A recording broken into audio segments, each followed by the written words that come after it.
Through a Scottish Prism, the programme that is unapologetically pro-Scottish independence and anti-Westminster rule. Everything we say here is viewed through a Scottish prism. Brought to you by Barhead Boy. Welcome back to A Scottish Prism. Don't adjust your set and don't worry about Barhead Boy. He's taking a well-earned break and has asked me to stand in for him.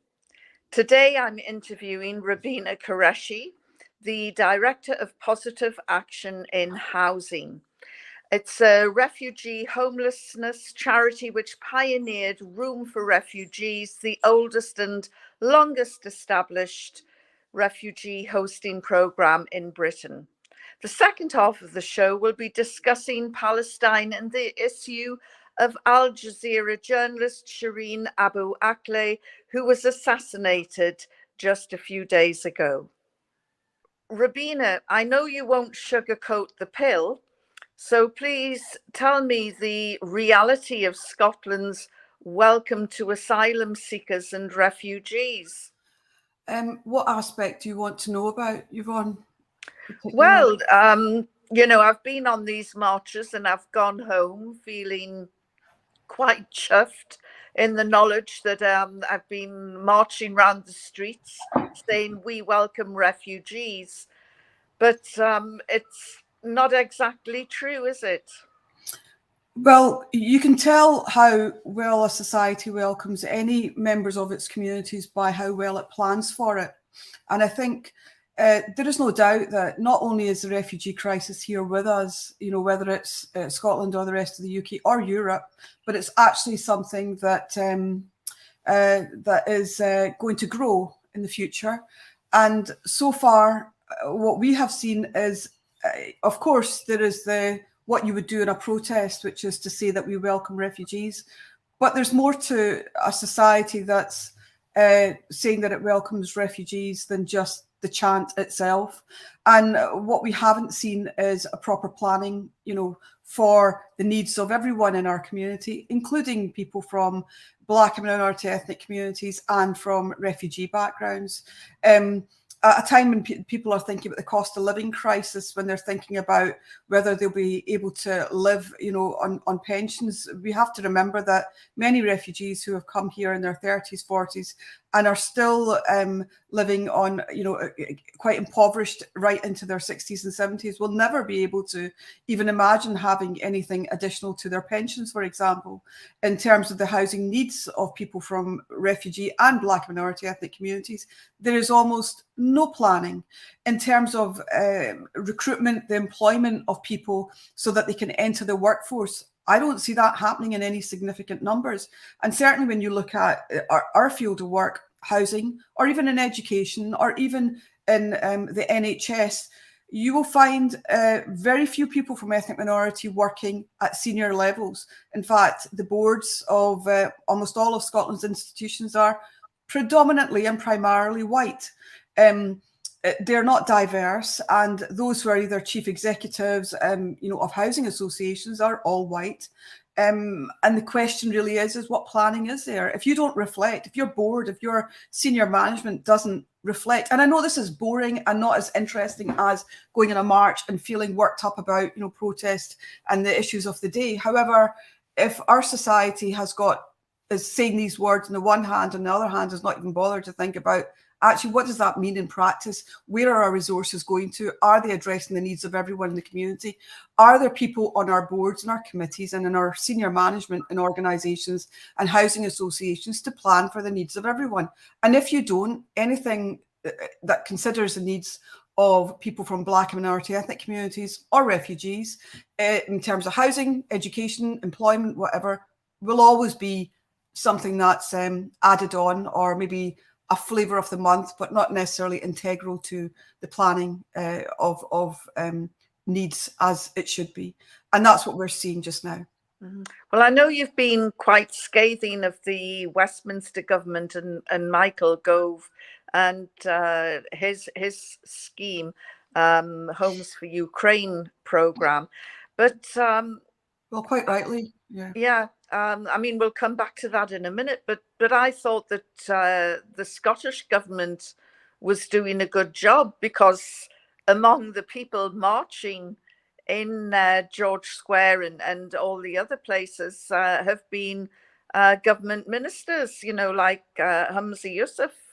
And it's, for me, it's been quite invigorating to see representatives of Holyrood on these marches.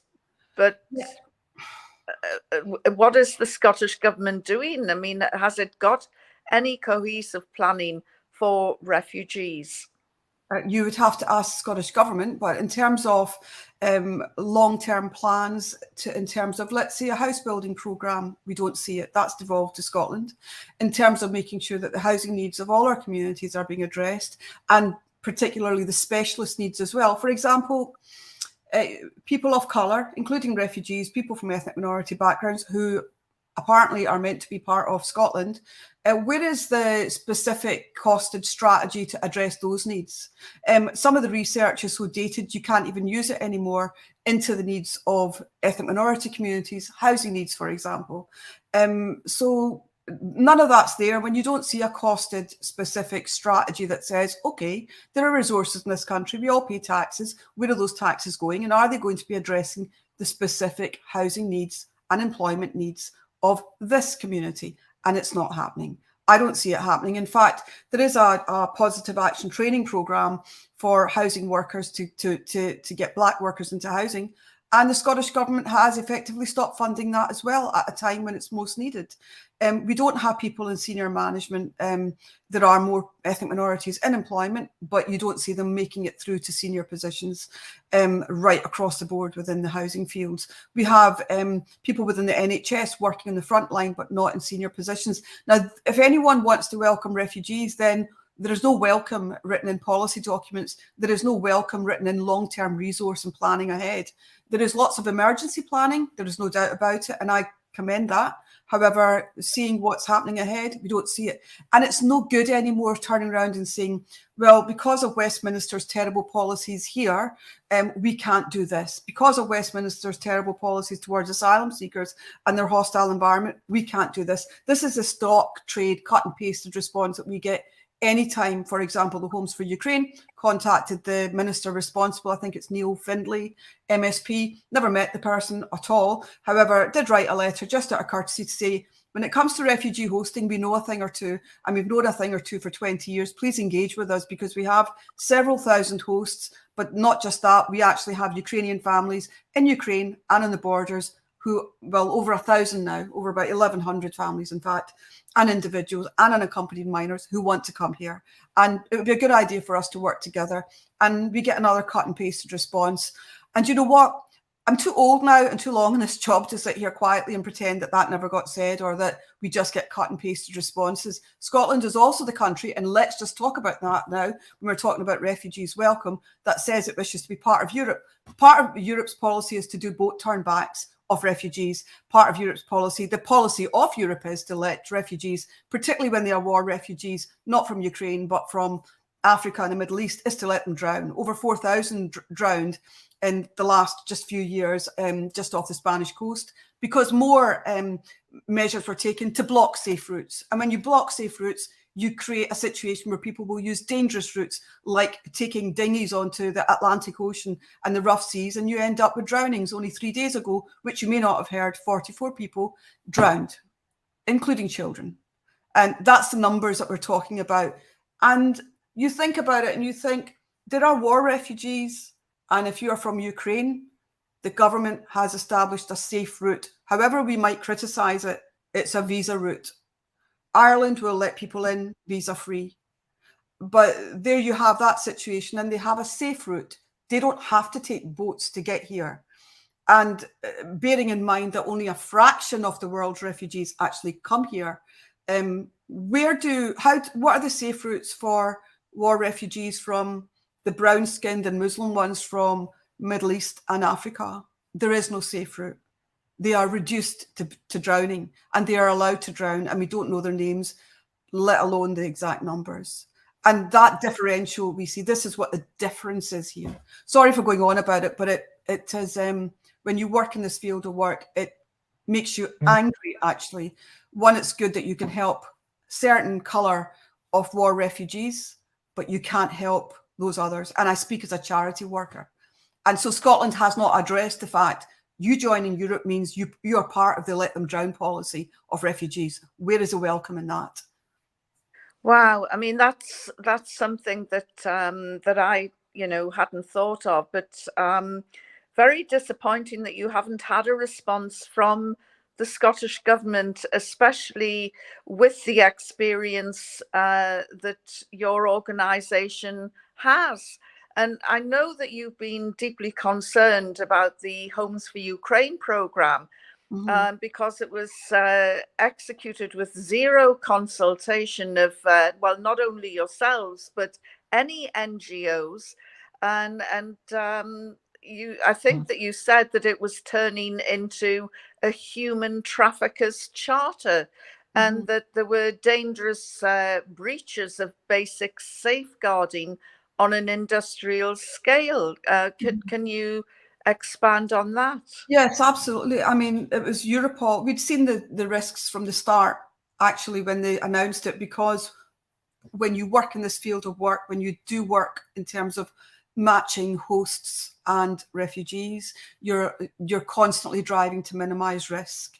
And as soon as Michael Gove announced, and what he said was that the numbers were uncapped.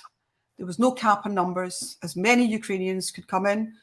But what he didn't say is that refugees will have to find, from Ukraine, will have to find sponsors, and sponsors will have to find Ukrainians. And that's exactly what happened. That policy alone drove tens of thousands of Ukrainians and sponsors onto social media to find each other. You don't have to ask what the dangers are. You just need to log on to one of those social media pages and to see 4-year-old girls being photographed to say, we need a room, or we need somewhere to stay in the UK. We're from Ukraine.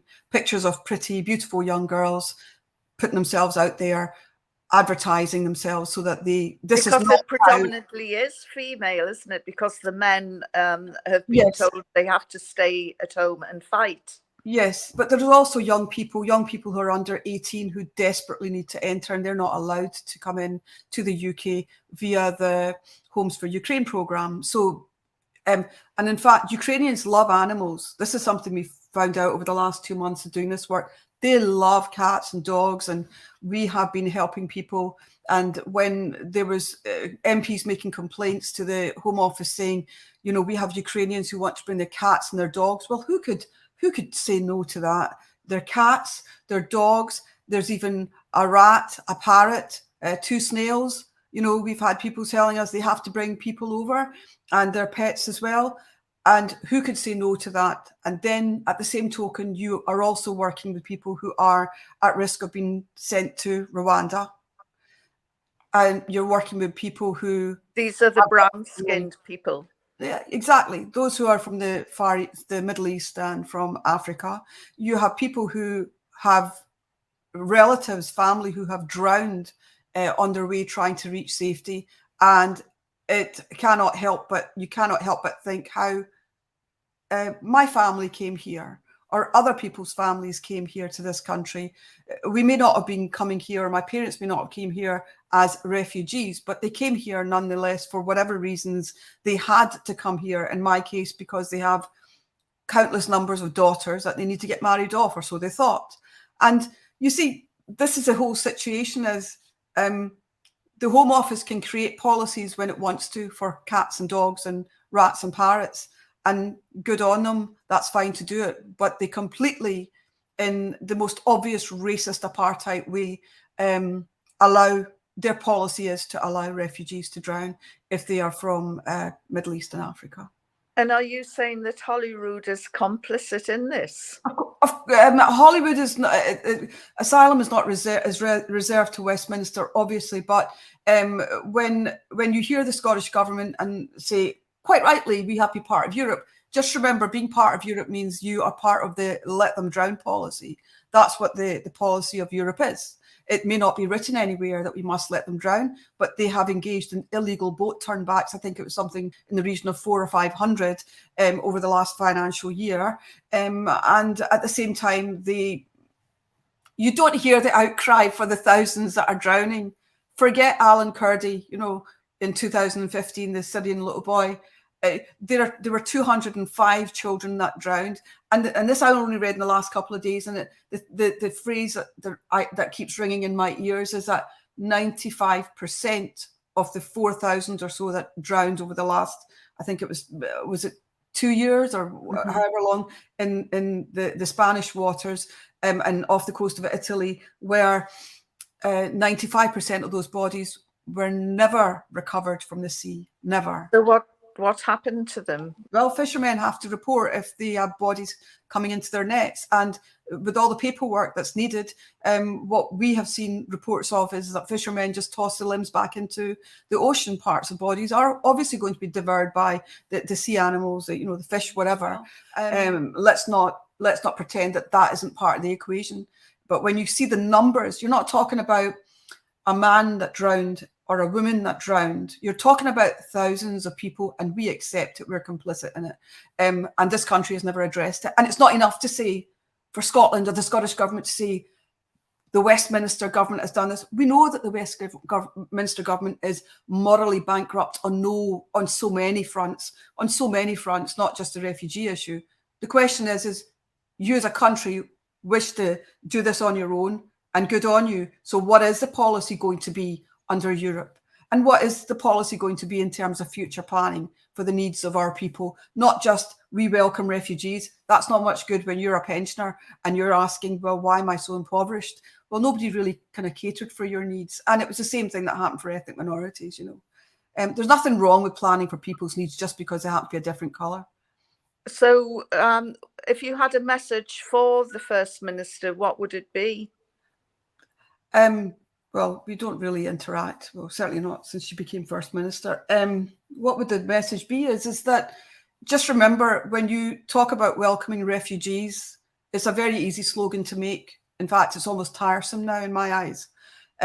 Just remember that when you promote Gaelic as being the only Scottish language that there is out there to promote, that in fact probably Urdu is the second most spoken language, actively spoken language in the whole of Scotland. Just remember that tartan and tea and shortbread is not my culture and is not the culture of many people from ethnic minorities.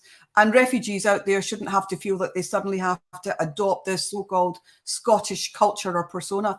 If a country is moving forward, then a country would then look at all the cultures that are in there, a bit like maybe on the Canadian style, where you accept lots of different cultures, and you promote those cultures, whether it comes to holidays, whether it comes to cultural celebrations, you promote all those cultures, and that means all faiths. And I'm not seeing that.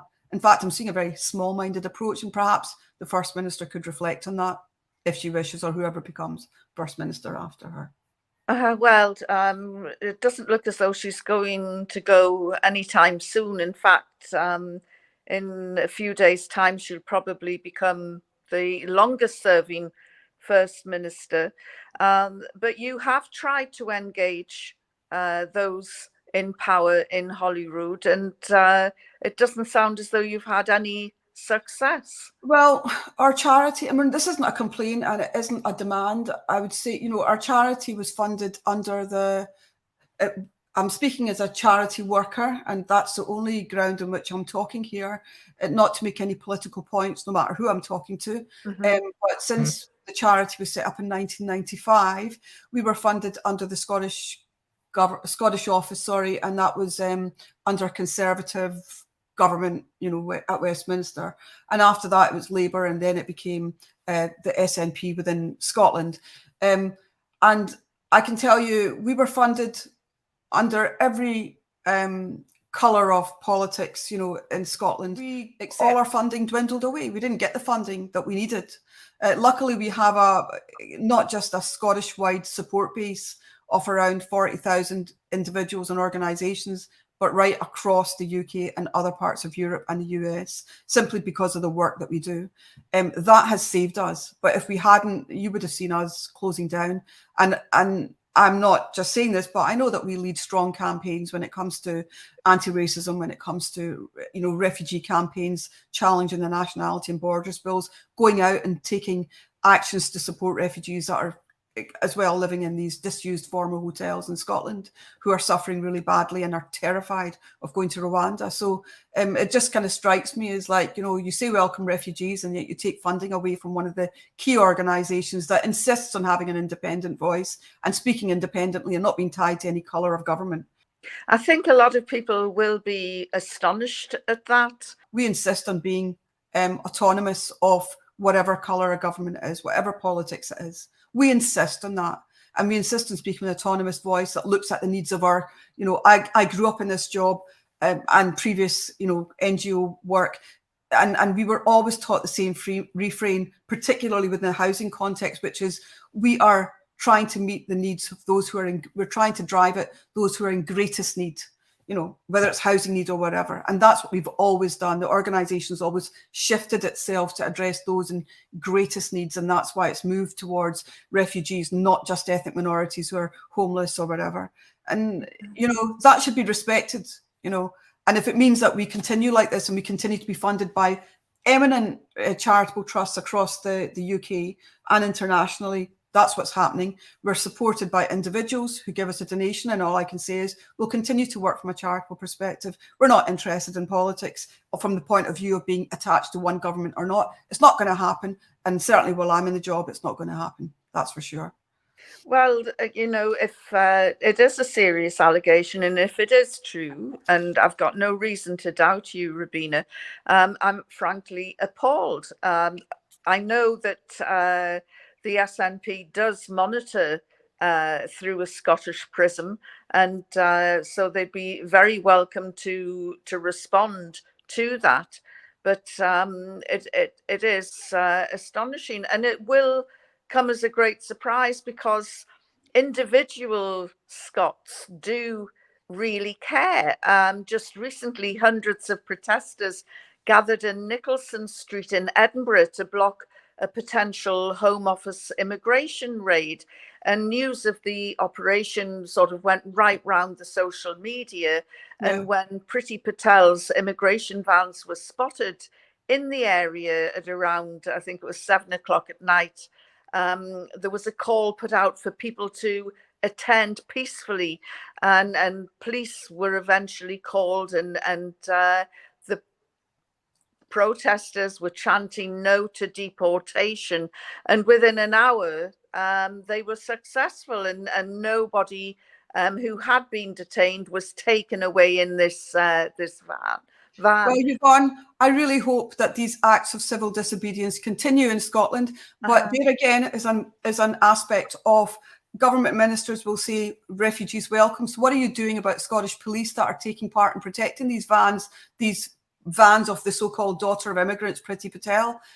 What are they doing? Why are they involved? Scottish police, I know from since 2005, 2006, when we, as individuals protested and committed acts of civil disobedience by barricading in the Dawn Raid vans from 2005 into 2006, 2007 at Brand Street at the Home Office, when a small group of people from all different backgrounds, ministers, Christian ministers, ordinary people came together to stop those vans leaving and carrying out dawn raids in Glasgow.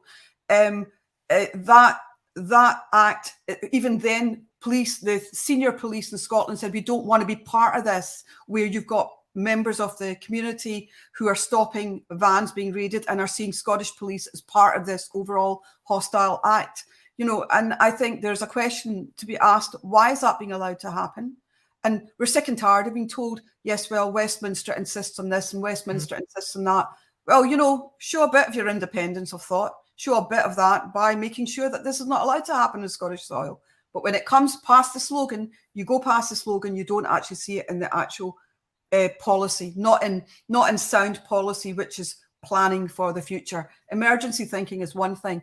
I'm talking about what happens for the future, and that's where my fears lie, that there isn't any sound policy to support refugees who are going to come here and are going to be here for the foreseeable future as well. I'm just so depressed by this news. I mean, we've all seen uplifting and heartwarming pictures of politicians putting their arms around Ukrainian refugees and saying, you know, this message that refugees are welcome here. But it from what you're saying, these are very hollow, empty words. I mean, it's easy to have a picture taken next to a war refugee, you know, it's easy to do that. It's a very heartwarming picture. And I don't doubt the sincerity of those who have committed acts of civil disobedience, like in Edinburgh, like in Kenmure Street in Glasgow. That's where the real hope lies, that people do thoroughly believe. But it takes a government to develop the policy that will support that sentiment and that thinking. And that we're not seeing coming through, whether it comes from employment or social policy generally. We're not seeing it, or in housing policy. There is no drive to say we're going to have a new house building drive, which is going to include housing for families, because many refugees and many people from ethnic minorities have larger families. There would be an outcry. They'll be like, look at that, why are you handing over resources? Well, listen, my taxes go towards this society, and it shouldn't just go towards needs that exclude effectively the needs of refugees or ethnic minorities. I would like to see a diverse policy right across the board, but it's not happening because the boards are predominantly exclusively white. And you can't have that in a society that claims to be multiracial. You can't have it. It just looks so incongruent. So, yeah, I think that we are going to see more of these civil disobedience protests. Good on those people across civic society to, you know, doing that. What we need is a sincere consideration of the needs of those communities as well, that it does go beyond one slogan. Well, I certainly hope that whoever is monitoring this from Holyrood does take some positive action and contacts you, because you've obviously got the experience, and perhaps they should listen to your advice instead of sending you a round robin response. And how can we help? You know, is there a donation button on your website, or how can people in Scotland? Sorry, if you go on to www.positiveaction, H is for housing, so that's why it's there, www.positiveactionh.org. You can donate there. There's a donate button there.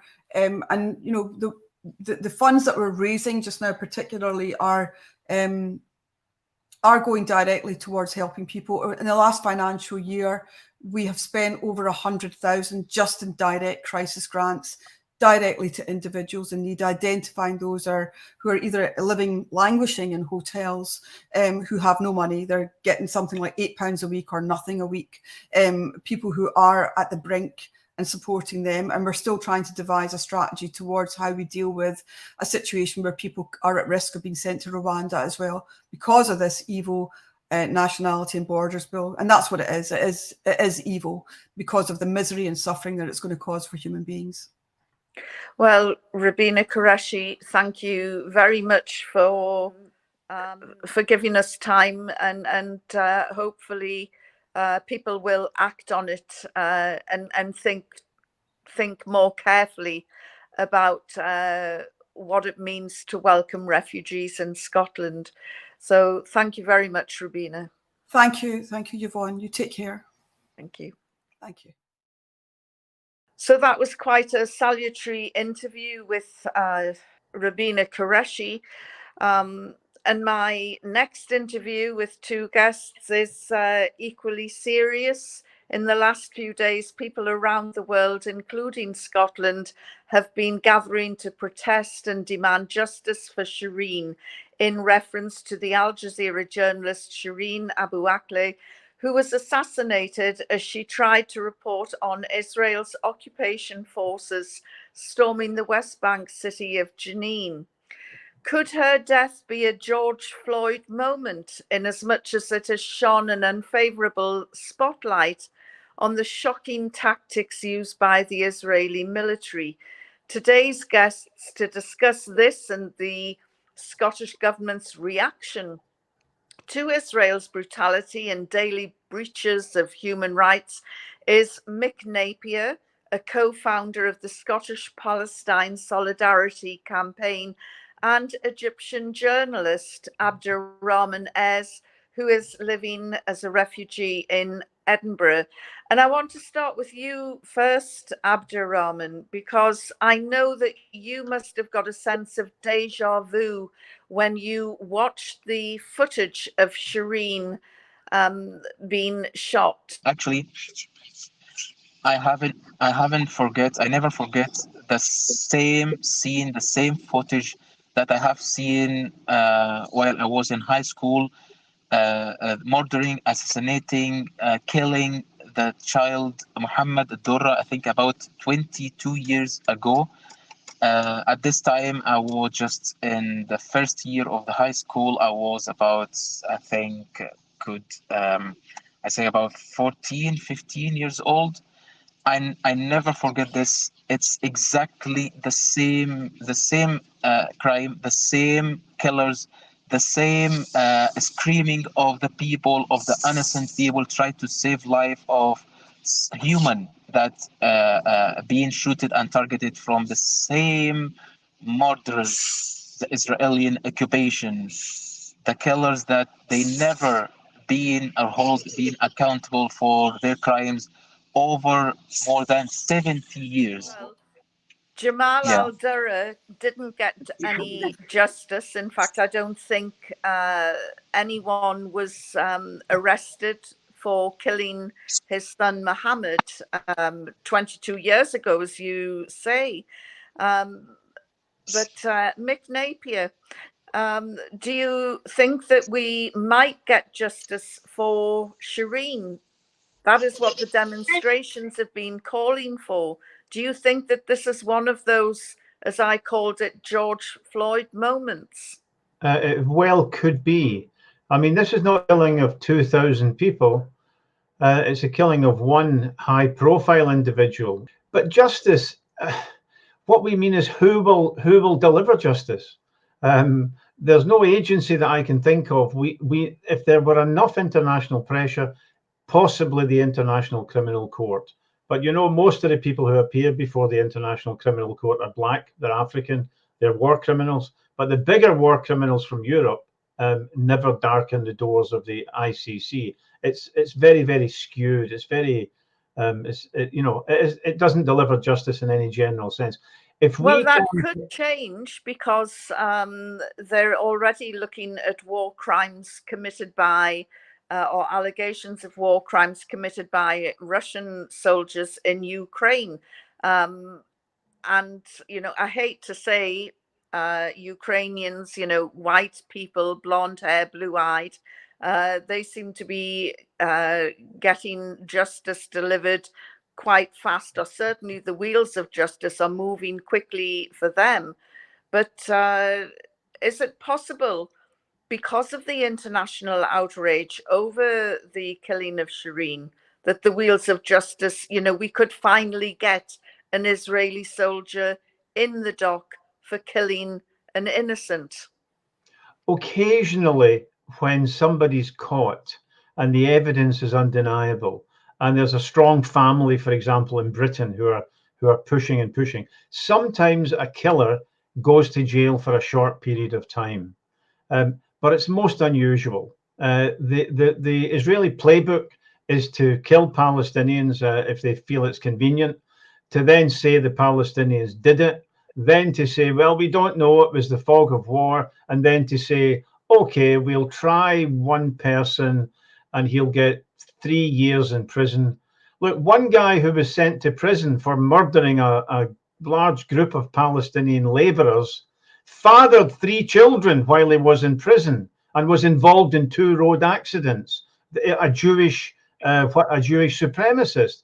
Even when they put somebody in prison, like the guy who killed the prostrate Palestinian, he became a national hero. So even if somebody's identified for killing Shireen, they will become a national hero. They'll run for parliament. They'll be embraced by the right, because killing Palestinians is part of the Israeli political ethos. Remember, if I may say so, Yvonne, a couple of elections ago, the election was between Netanyahu and Gantz, and the campaign was to persuade Israelis who had killed the most Palestinians. Abdurahman is from Egypt, it's not far from Gaza. Gantz had a counter in the corner. He was boasting about the funerals that he'd caused in Gaza. And he had a counter in the corner of his election video, ticking through the 3 minutes of the video how 2,000 people had been killed. So that's settler colonial sociology and psychology. The only good Indian's a dead Indian, somebody said in the American frontier. You hear the same thing in Palestine today. It's genocidal. Abdurahman, what do you think would constitute justice for Shireen? I just felt very hopeless when I saw the reactions from the government all over the world, especially on the Western world and from the USA government. When we heard out this, sadly, the American journalist has been killed in Ukraine from the Russian occupation, we saw that the different reaction. They already hold the Russian accountable and responsible on this killing. But in this instance, in this time with Shireen, they just keep saying, we need investigation, we call for investigation, and investigation will lead for another investigation with endless circle. So I think this no more acceptable at all. That's why if we need justice for Shireen, the whole world knows who's the killers, they know who's the murderers, they know there is occupation. They're doing this because without killing Palestinians, there is no occupation. That's exactly the what is going on. They dehumanize the Palestinian life, they dehumanize the Palestinian culture, they dehumanize and try to cancel the whole heritage of Palestinian people by killing them, by surrounding them, by trying to make them even if as if it's not exist, and killing them one of their tools. So why there's a process? Why there's Israeli process on Palestinian land? Why? When the Russian did this, they say there is operation on Ukraine. They said no, this is no operation. They can't justify it. This is occupation. So we should listen and hear the same language from all the governments all over the world. If we hear that now, we can hope that maybe the first step of justice for Shireen, and for even before Shireen, there is more than 10 martyrs, 10 killed in Jenin, just in last 2, 3, 4 weeks. 10 Palestinians just in Jenin. I haven't talked about the whole Palestine and Quds, in Jerusalem, in Gaza, and all over the occupied lands. So I think the first step is we need a firm language against this occupation. This government has to be held accountable for war crimes, at least for first time on their history. So, Mick, it's inevitable, isn't it, that we will draw parallels with what's happening in Ukraine. Already investigations for war crimes are underway there. And this, you can't help but think about the human rights groups, Human Rights Watch and B'Tselem, both declaring the Israeli state an apartheid state, which runs two different types of legal systems. I mean, the Palestinians are being punished, aren't they? Because they're not Israelis. So many times we have had investigations by United Nations bodies after the massacres of 2008, 2014. The section of the UN dealing with West Asia did a very powerful study, which concluded that Israel was an apartheid state from the River Jordan to the Mediterranean. That was suppressed. It wasn't debated, it wasn't discussed. It was suppressed by the UN Secretary General, leading to one of the leaders of that section resigning. The UNHCR recently, maybe a year ago, published a report.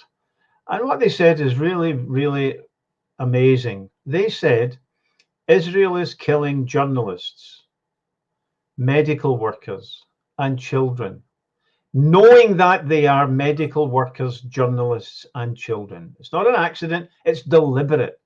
Now, you cannot get a more damning conclusion than that. That's the deliberate murder of innocents and people that we can all identify with. It's never debated, it's not discussed, it is suppressed. And the people who talk about it are deemed to be anti-Semitic. I mean, that has to end. It's preposterous. And it's also pretty sick, by the way, if you're Jewish, that talking about child killing is somehow anti-Semitic. I mean, it's so ugly. It's ugly on every different level. And what Palestinians do? There's no justice for Palestinians until Zionism is defeated. Because Zionism means that Christians and Muslims are inferior and only Jews have certain democratic rights across the whole of Palestine. I mean, it's not my idea. It's not a conspiracy. That's the position of the Israeli state. So nothing is hidden. It's very much in front of your face. Everybody who wants to can easily find out. I mean, I can't study nuclear physics. My brain wouldn't do it. A lot of people can't do scientific stuff, but everybody who wants to find out can know the depth of horror of what's going on in Palestine. And our government actually encourages it. And I think I would make a final point, if I may, Yvonne. This could not happen without the complicity of states. Britain sells sniper rifle parts to the Israeli army, Israeli military. And you know, the Guardian ran a story 2 days ago. It devoted 3 times as much space to a Ukrainian reporter who was almost hit by a bullet. And then later they dealt with Shireen, 6 brief, meager paragraphs, and somebody claimed that it was about a third of it was the Israeli army version. It's really, really veil after veil drawn over what it's doing. I mean, something similar happens with Saudi Arabia, of course, but it's much more extreme with Israel. So the Palestinians will never have justice until Zionism is defeated. Abdurahman, you're now living in the West. Of course, being an Egyptian, you had a close-up view of the atrocities that happened in Palestine. Do you think racism plays a part in the demonization of Palestinians?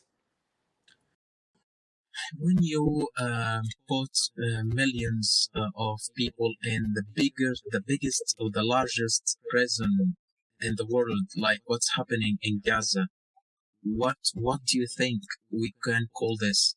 When we see the reactions of the people, of the governments and institutions around the world for what's happening in Palestine every single day, even with a very popular veteran, a journalist, reporter, a very popular one, and has this privilege of Al Jazeera, international TV broadcasting, and even that, although all the reaction and sadness and anger, they still the same. So when I'm looking, let me talking honestly, when I feel like, okay, as a Muslim, as an Arabic, as a colored person, and I saw all this happening around me, like the same event, the same accident happened to another human, which is totally unacceptable and condemned from my side. And I so sad and angry for what's happened to anyone, like another journalist or murdered in Ukraine. And I saw the same thing happened to Shireen and the other journalists in the Middle East and Palestine, with not the same reactions. I think I would feel something very, very wrong happening. I would feel there's injustice. This definitely won't spread peace in this world that we need. No, it will spread hatred. It will spread injustice. It will spread a very negative feelings. And this is the core of our problem, of our world that we live in. We need justice. We don't need this double standard. I wish if I can have the chance or the allowed to use the proper language even to describe all of this kind of crimes and double standard. I think Shireen Abu Akleh just not being murdered by this Israeli sniper, not just, I think she been killed before when has this double standard from the Western governments when they support Israeli government occupation with weapon, with legitimize their existence, keep lying on what's happening, not hold anyone accountable of their crimes there. So, Mick, Scotland has a great international reputation for standing up to tyranny. And in fact, I think the Israeli ambassador used to refer to Scotland as enemy territory because of the demonstrations, the petitions, the protests against the brutal occupation in Palestine. What is the position in Scotland today? It doesn't compare well with parts of England at the moment. The Palestine action is actually shutting down Israeli arms companies. You know, they forced Elbit Arms Company out of Oldham. It's wonderful work that's been done down there. And we have to run now to try to catch up. I mean, I'm very pleased with the fact that the city where Abdurahman lives, Edinburgh, has the biggest arts festival in the world. And Israeli troops don't come. I mean, performing troops, OUPS, not OOPS. Mm-hmm. They don't come because if they do, they'll be protested out. And since 2014, they haven't come. But, you know, we're not great either. I mean, I think we for a while, we did pretty well.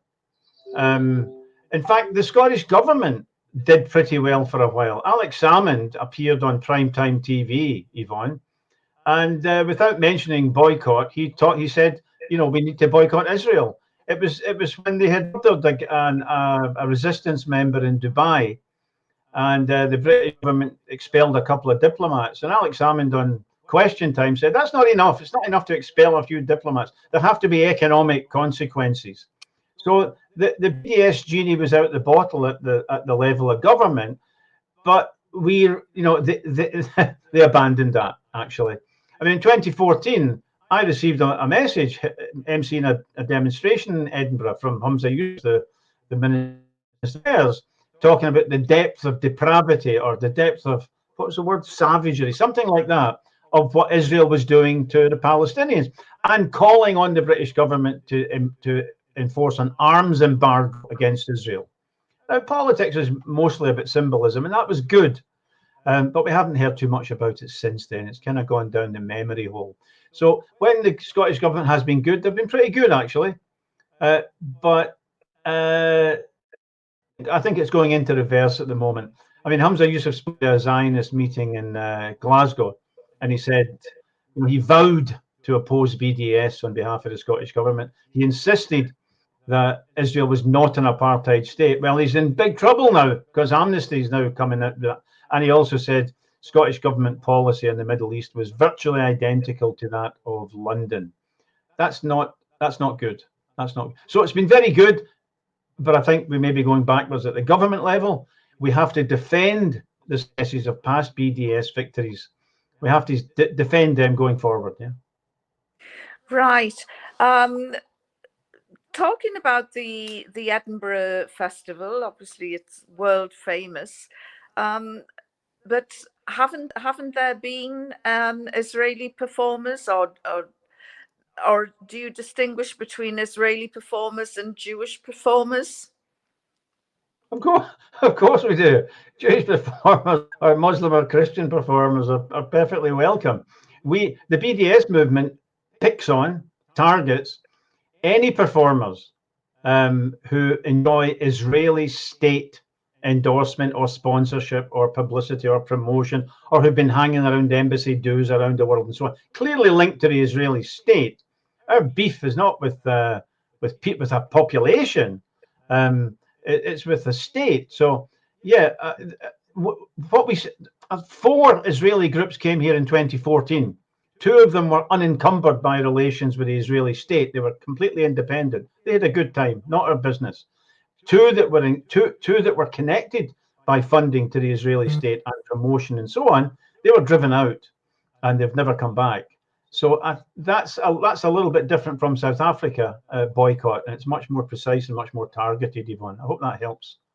Yes, no, it really does, because the pro-Zionists will try and conflate criticism of Israel with anti-Semitism. And we see this in the very controversial definition of what constitutes anti-Semitism, drawn up by the IHRA, I think it is, or the IHRC. I'll check. IHRA, International Holocaust Remembrance Association. Yes, yes, and some groups have problems with that definition, but the Scottish government is not one, is it? No, well, I think they have problems. Can I point something out that your viewers might really think of? This Scotland adopted this bogus definition of anti-Semitism, which exists to protect the state of Israel. But you know what? They also commissioned an investigation into hate crime led by Lord Brackadale. It concluded 3 years ago, and he came out against the IHRA completely. Now the Scottish government's doing the splits. On the one hand, they've adopted this, and it's just cowardice. Look what happened to Jeremy Corbyn. They say we don't want it to happen to us. Oh, give us the IHRA. There's no intellectual depth to it. There's no political probity or political courage to it. It's sheer cowardice. But they've also commissioned this report, and Brackadale spent a year, and he came back and said, you don't protect political entities. End of period. If you do that, it's a violation of our rights to free speech. Now, that's where it hangs at the moment. The Scottish government is it's saying yes and it's saying no at the same time. We need to clarify that. And a large number of Palestinians have signed a letter, a public letter, calling this to the attention of the public, and saying they have a right to tell their story. Look, Jews claim stupidly, or in some cases truthfully, they have a connection to the state of Israel, and therefore the state of Israel is part of their identity. There's another group of people who have a close relationship to the state of Israel. That's the Palestinians. They're murdered by that state. They're oppressed by the state. Their homes are demolished and bulldozed by that state. One man is now serving 40 years in prison, organized by that state. So they've got a close and intimate relationship with that state, one of brutality and oppression, and they are beginning to find a voice in Scotland, and I think that will be a powerful voice.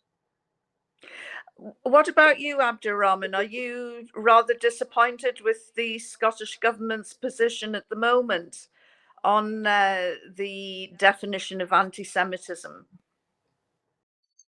I think it's not just the treatment or the reaction from the Scottish government of this expression, anti-Semitism. I think it's more about also, we asked it before about the Islamophobia action. We should have if we saw this and we agree and we should have a firm position for anyone doing anything anti-Semitism. We should have the same one for people who committed Islamophobia. But until now, there is no good position from the Scottish government, and I think Mike definitely following this better than me, as he is a Palestinian activist, Scottish, and he spent the whole life. I'm just here like a few years now, so I'm trying to involve more on what's happening around, try to understand the Scottish position regarding the Palestinian cause and Palestinians and what's the occupation. So as far as I know, until now, no, it's not enough at all. And also, anyone could say something. Myself, I am if I said something against Israel, I could be called anti-Semitism. But myself, as Arabic, as an Arab human, I'm still Semitism myself, like exactly like Jewish. So I'm not anti-Semitism. I'm not anti myself. I can't be anti myself. I can't be anti my people. I can't be anti my ethnicity. So it's a joke if someone, because who opposing the crimes of Israel, the crimes of occupation against apartheid, against killing people, could be held and say called anti-Semitism. So it's just a joke. Yeah. Mick, going back to this definition, what do you want the Scottish government to do? Fall in line with Amnesty International, Human Rights Watch, Asylum, the United Nations Human Rights Council. Everybody who's looked at the situation concludes an apartheid state. What is apartheid? Apartheid is state-enforced racism. Now, we have a problem with racism in Scotland. We really do. But we don't have park benches for white people. I can go for a coffee with Abdurahman, right? We can discuss racism, but it ain't Israel and it ain't South Africa in the past. So Israel is a racist state. You know, any child who looks at it will draw that conclusion. You know, separate legal systems. I've walked down a road in Jenin with some Palestinians, and the soldier said, that's only for Jews. Only for Jews. You know, of course it's racist. It is so racist that it's much more extreme than was the case in South Africa. So I would like the Scottish government to drop the IHRA, as most universities under pressure from the British government will refuse to adopt the IHRA. Sadly, a couple in Scotland have done so. So the Scottish government should dump the IHRA, should make a commitment to allowing democratic discussion. Look, some people in Israel want Israel to become a state of all its citizens. Even forget the horrible reality of Palestinian refugees. That's obviously major. But for a mind experiment, people have gone to the Israeli Supreme Court to say, I want to be an Israeli. And the Israeli Supreme Court says, you can't. You're a Jew, or you're 100 so-called nationalities, but you cannot be Israeli. The Israeli state is bizarre. It represents a Jew living in Edinburgh, but it doesn't represent a Palestinian living in Hebron, or it's not their state. So it's not a normal state, however ugly they can be. It's very special. It's unique in the world as being a project of ethnic cleansing and a project of bringing Jews from around the world and giving them privileges which are denied to the people who are born there. If you reflect on it for a moment, it is so extremely racist.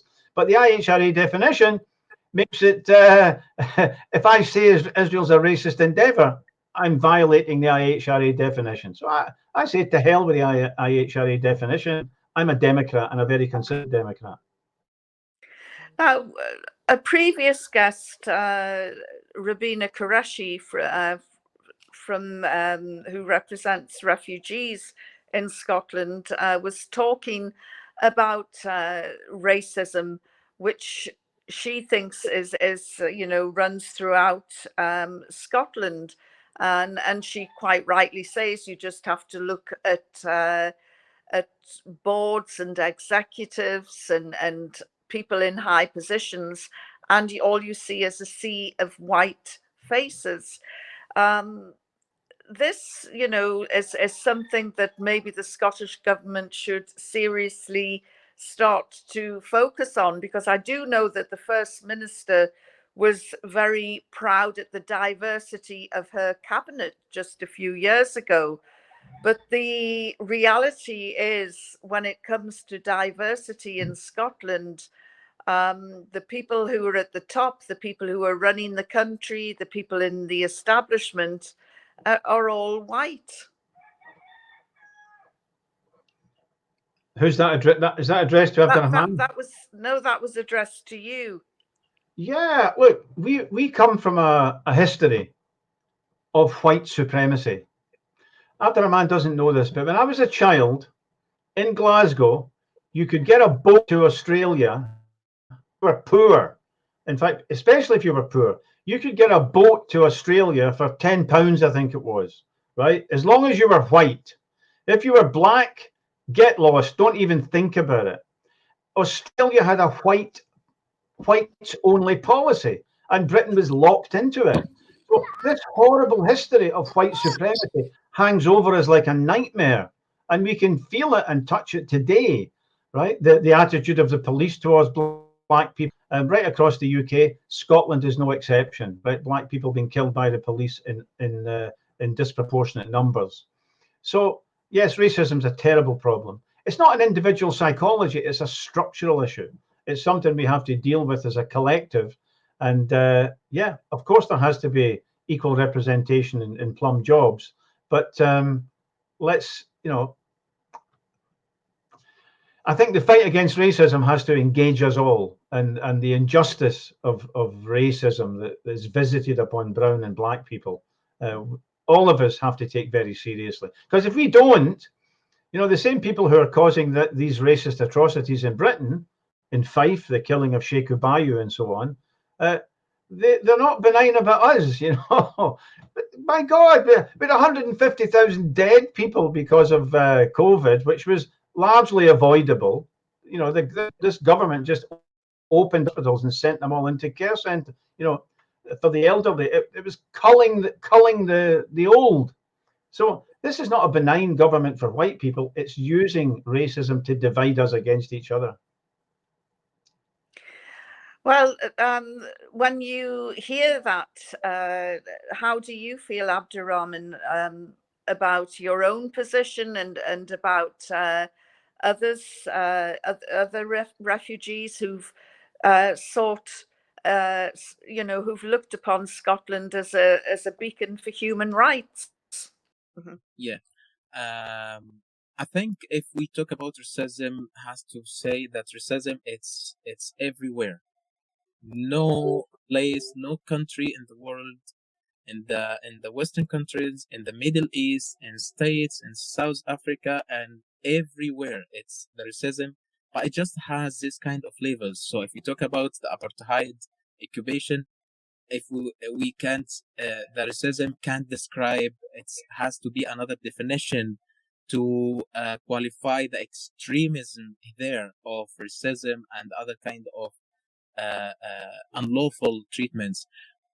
If we talk here about myself here or my experience, I'm so grateful, to be honest, to be welcomed here from the British people, from the Scottish, especially that I spend most of my life in the UK and Scotland. I'm so grateful for the welcoming that I have received, me and my family. My daughter just got out from Egypt at 40, and her age was 40 years old now. And before we came here, we came here, I think we had as 1 or 2 years old, and now she's 8. So this is of the Scottish people, if we're talking about Scottish people or British people generally. But there is another kind of racism that you can talk about, but it's not that obvious. It's not like black and white. It's about systematic racism that you can see on the system itself. So, for example, about when you try to get a job, when you try to get a job, or when you try to be a very effective person or citizen or residents on the community, there is some kind of treatment. It's like hidden racism that no one can welcome to me and say, "Oh, you're black, oh, Muslim, oh." No, it's not like this. It will be another treatment under carpet that no one can hold it in his hands and say, "Oh, listen, this is a racism." But you can see it when you apply for a job, for example, and if someone see your name as it's not the same chances, as well. The problem of the language is culture. So if I can try, if I'm talking now very natively English, even doesn't at the same stage like the English people talking, because when they talking culture, they know they understand each other. They grow up with the same culture themselves. So if, like for example, if I'm among a group of white friends, white people, is there is still something I don't understand and I can't get it, like still not feel 100% as I'm a part of this group. Okay, you got what I mean. I'm not sure if I can deliver the Yes, message. yes, Yeah. yes, I So do. this I know. Even I can understand. Maybe the same happen if I'm in Egypt and there is a British person come among us. It could be the same feelings. So sometimes I give excuse for the people of what's happening, but when it comes to the systematic or the government, they need more effort to try to solve this problem, because this, I think this is historical problem. It's not just come today, it's a history. And also the colonizations that is still happening all over the world that supports and feeding the racism here as well, and even in Scotland or in Edinburgh or in very tiny cities or villages around. On a final note, Mick, from a Scottish prism is it usually touches on the theme of independence. Can you see an improvement if when Scotland gets its independence, which will surely happen, although we're not sure when. But do you think an independent Scotland will be in a better position to plough its own furrow? I'm not sure, but I would certainly like to see the breakup of the United Kingdom. It has been a force for horrors around the world for the last few hundred years. I'm worried because I remember Brendan Behan in his marvellous autobiography, Borstal Boy, but he points out that independence in Ireland, it changed very little. Just, he said it changed the badge on the policeman's cap from a crown to a heart, but very little else. I think even to get independence, which I very much hope for, it's not going to be 50% plus. We're going to have to get a groundswell of opinion, of passion, of determination to break free from the terrible grip of London. I mean, look at this government. It's a government of monsters. But you have to motivate people.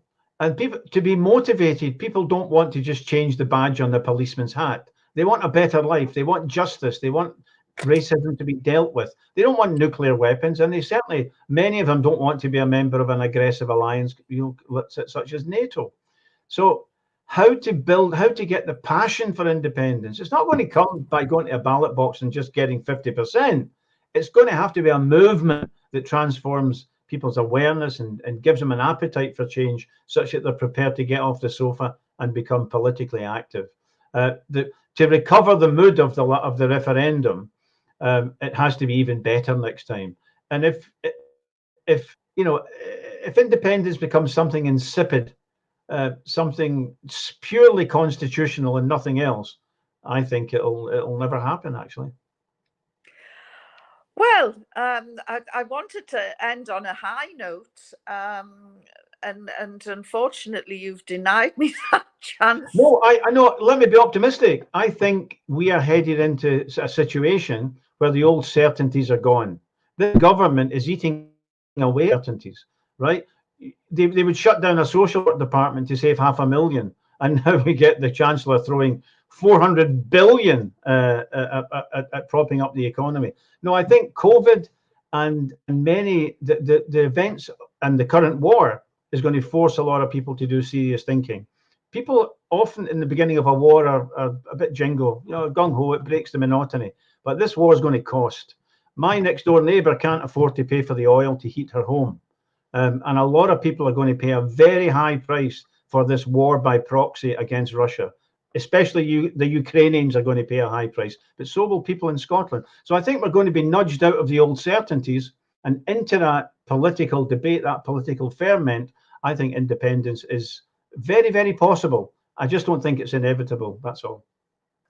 I'll end it there and say thank you very much to Mick Napier and also to Abdurahman as well, and special credit to his children who've been incredibly well behaved. And thank you. We tried. Through a Scottish Prism, the programme that is unapologetically pro-Scottish independence and anti-Westminster rule. Everything we say here is viewed through a Scottish prism. Brought to you by Barhead Boy.